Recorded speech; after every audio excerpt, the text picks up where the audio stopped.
സംസ്ഥാനത്തെ പുതിയ പോലീസ് മേധാവിയായി റവാഡ ചന്ദ്രശേഖരനെ നിയമിച്ചു. പ്രത്യേക മന്ത്രിസഭാ യോഗത്തിലാണ് തീരുമാനം. ദീർഘകാലമായി കേന്ദ്ര ഡെപ്യൂട്ടേഷനിൽ ജോലി ചെയ്ത റവാഡ നിലവിൽ കേന്ദ്ര ഇന്റലിജൻസ് ബ്യൂറോയുടെ സ്പെഷ്യൽ ഡയറക്ടറാണ്. 1991 കേരള കേഡർ IPS ഉദ്യോഗസ്ഥനാണ്. ആന്ധ്രാപ്രദേശിലെ വെസ്റ്റ് ഗോദാവരി സ്വദേശിയായ റവാഡ ചന്ദ്രശേഖരന്റെ തുടക്കം തലശ്ശേരി ASP ആയിട്ടാണ്. നിലവിൽ IB സ്പെഷ്യൽ ഡയറക്ടറാണ്.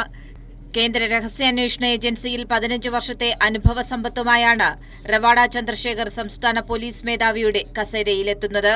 Pathanamthitta ASP, Palakkad crime branch SP, Thiruvananthapuram city police commissioner തുടങ്ങിയ സ്ഥാനങ്ങളും വഹിച്ചിട്ടുണ്ട്. വിവിധ ജില്ലകളിൽ പോലീസ് മേധാവിയുമായിരുന്നു. ഇടയ്ക്ക് UN ഡെപ്യൂട്ടേഷനിൽ പോയി. മടങ്ങിയെത്തിയ ശേഷം SCRBയിൽ IG ആയി. ഏറെ വൈകാതെ IBയിലേക്ക് വീണ്ടും ഡെപ്യൂട്ടേഷൻ. നക്സൽ ഓപ്പറേഷൻ ഉൾപ്പെടെ രഹസ്യാന്വേഷണ വിഭാഗത്തിലെ നിർണായക തസ്തികകളിൽ ജോലി ചെയ്തിട്ടുണ്ട്. CISF ഡെപ്യൂട്ടി ഇൻസ്പെക്ടർ ജനറലായും Indo Tibetan border police inspector ജനറലായും പ്രവർത്തിച്ചിട്ടുണ്ട്. 2023 DGPയായി സ്ഥാനക്കയറ്റം ലഭിച്ചത്. 2026 ജൂലൈ വരെയാണ് റവാഡയ്ക്ക് സർവീസ് കാലാവധിയുള്ളത്. കേന്ദ്ര ഡെപ്യൂട്ടേഷനിൽ നിന്ന് നേരെ സംസ്ഥാന പോലീസ് മേധാവിയായി എത്തുന്നയാൾ എന്ന പ്രത്യേകതയും റവാഡ ചന്ദ്രശേഖരനുണ്ട്. കൈരളി ന്യൂസ്, തിരുവനന്തപുരം.